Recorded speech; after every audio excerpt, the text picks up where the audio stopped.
வணக்கம் இல்லைங்களா? எல்லாரும் எப்படி இருக்கீங்க? இன்னைக்கு அம்மா உங்களுக்கு ஒரு சோமாஸ் செய்து காட்ட போறேன். இந்த சோமாஸ் திருநெல்வேலி சைடுல நிறைய செய்வாங்க. இதை எங்க அம்மா நாங்க சின்ன குழந்தையா இருக்கும்போது தீபாவளிக்கு எல்லாமோ நிறைய ஸ்வீட் செய்யும் போது இந்த சோமாசையும் செய்து டப்பாங்கள்ல அடைச்சு வச்சிருவாங்க. இது 15 நாளைக்கு கெட்டு போகாது. இந்த மாவு பூரணத்தை நம்ம ஒரு மாசத்துக்கு வச்சிருந்தாலும் ஒண்ணுமே பண்ணாது. அந்த சோமாச நம்ம எப்படி செய்யறதுன்னு இப்ப நம்ம பார்க்கலாம். 150 கிராம் பாசி பருப்பு எடுத்து வச்சிருக்கிறேன். 1 கிலோ மைதா மாவு எடுத்து வச்சிருக்கேன். இது 1/4 கிலோ அளவு. 1 முடி தேங்காய நல்லா இங்க பாத்தீங்களா, நல்லா வெள்ளை வெள்ளையர்னு கருப்பே இல்லாம துருவி வச்சிருக்கிறேன். ஒரு 6-7 ஏலக்காய் எடுத்து வச்சிருக்கிறேன். 3 டேபிள் ஸ்பூன் எள்ளு எடுத்து வச்சிருக்கிறேன், கருப்பு எள்ளு. சர்க்கரை 1/4 கிலோ சர்க்கரை எடுத்து வச்சிருக்கிறேன். இப்ப இதுக்கு தேவையான பொருள் இதுதான். கடாயில நம்ம பாசி பருப்பு போட்டு நல்லா வறுத்து எடுத்துக்கலாம். வாசனை வருது அளவுக்கு வறுக்கணும்.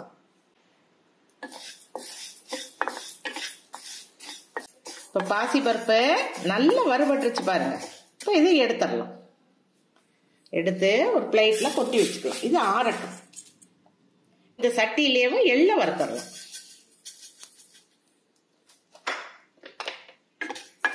எள்ளு நல்லா படன்னு பொரியணும். பொரிஞ்சதும் இதை எடுத்துடலாம்.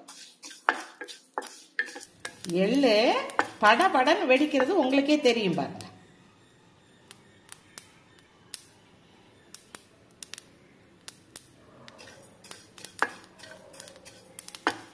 பாத்தீங்களா, நல்லா பொரிஞ்சிருச்சு. இப்போ இதை இறக்கிடலாம்.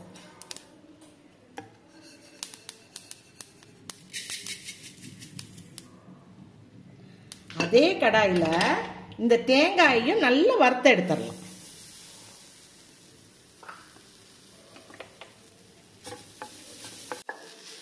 இந்த தேங்காயும் நல்லா பவுன் கலர் வருது அளவுக்கு வறுக்கணும்.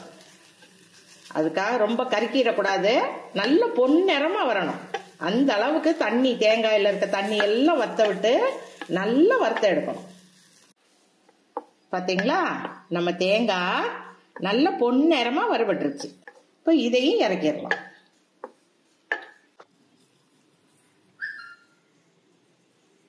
வறுத்து வச்சிருக்கிற பாசி பருப்பையும் ஏலக்காயையும் நல்ல பவுடர் பண்ணி எடுத்துக்கலாம்.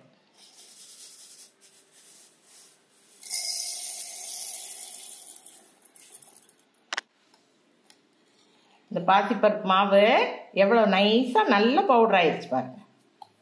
இப்ப இது கூட இந்த சக்கரை பாத்தீங்களா, இது கொஞ்சம் பெருசா இருக்கு. அதனால ஒரே ஒரு சுத்து மட்டும் சுத்தி எடுத்துக்கலாம். இது கூடயே போட்டுக்கலாம்.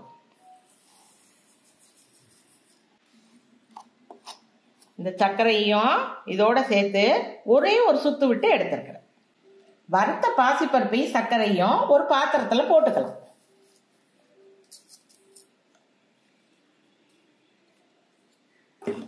அது கூடயே இந்த எள்ளையும் சேர்த்துடலாம். இப்போ இந்த தேங்காயையும் அது கூடயே சேர்த்துடலாம்.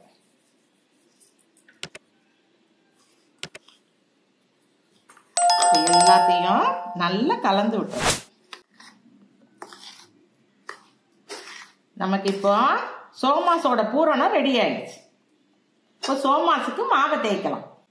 இந்த மைதா மாவை நல்ல பூரி மாவு பதத்துக்கு பிசைஞ்சிடலாம். இதுக்கு தேவையான உப்பு சேர்த்துக்கலாம்.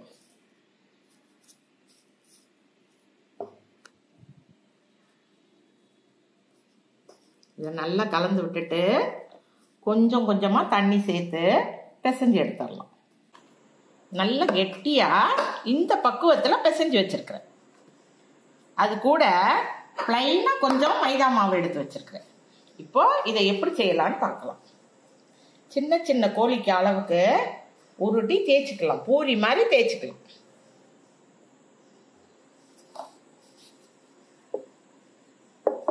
இதை நல்ல மெல்லிசா தேய்க்கணும்.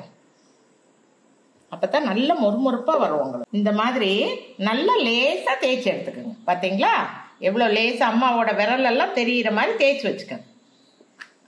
இப்போ இத நம்ம இந்த சோமாஸ் அச்சுல வச்சு அச்சு எடுக்க போறோம். இந்த சோமாஸ் அச்சு கடைகள்ல எல்லா பாத்திர கடைகள்லயும் கிடைக்கும். இதை வாங்கி நீங்க இதே மாதிரி செய்து பாருங்க. இதை நல்லா இந்த மாதிரி வச்சுக்கோங்க. இப்போ இதுல நம்ம கலந்து வச்சிருக்கிற பூரணத்தை வச்சுக்குவோம். இந்த அச்சியை சுத்தி இந்த பல்லு பல்லா இருக்குது பாத்தீங்களா, இந்த இடத்துல பூரா தண்ணி தொட்டுக்கங்க. தண்ணியை தொட்டு இந்த மாதிரி சைஸா தடவி விட்டுக்கங்க. இப்போ இதை மூடிடுங்க. மூடி இந்த மாதிரி எடுத்துருங்க.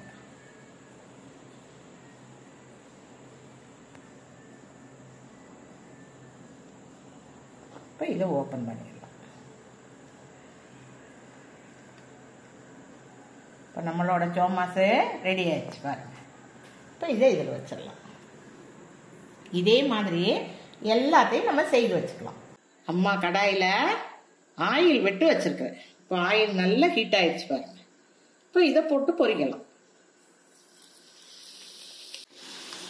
பாத்தீங்களா நம்ம சோமாஸ் எப்படி புஷு புஷுன்னு வருதுன்னு பாருங்க. இது நல்ல மொறு மொறுன்னு சாப்பிட்றதுக்கு அவ்வளோ டேஸ்டா இருக்கும். பார்க்கறதுக்கே எவ்வளவு நல்லா இருக்கு பாருங்க.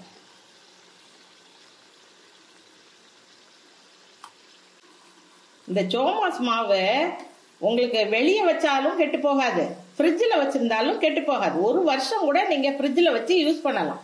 அதே மாதிரி வெளியே வச்சிருந்தீங்கன்னா ஒரு 2 மாசம் கூட அது கெட்டு போகாம நல்ல மொறு மொறுப்பா நல்லா இருக்கும் சோமாஸ் பண்ணீங்கன்னா. இதுக்குள்ள நம்ம பூரணம் வச்சிருக்கோம் இல்லைங்களா, அதெல்லாம் நல்லா வெளியே வராத அளவுக்கு நல்ல தண்ணி தொட்டு ஒட்டிடணும். இல்லை அப்படின்னா அது பிரிஞ்சு வந்து இந்த ஆயில் எல்லாம் ஆயிடும். அப்புறம் அந்த ஆயிலை பூரா திருப்பி நீங்க வடிச்சிட்டு திருப்பி தான் போடணும். அதனால நம்ம ஒட்டும் போதே நல்ல கவனமா ஒட்டி போட்டோம்னா இந்த மாதிரி நல்ல புசு புசுன்னு வரும். இப்ப நல்லா செவந்துருச்சு பாருங்க. இப்ப நம்ம சோமாஸை எடுத்தோம். இதை எடுத்து பிளேட்டுக்கு மாத்திடலாம்.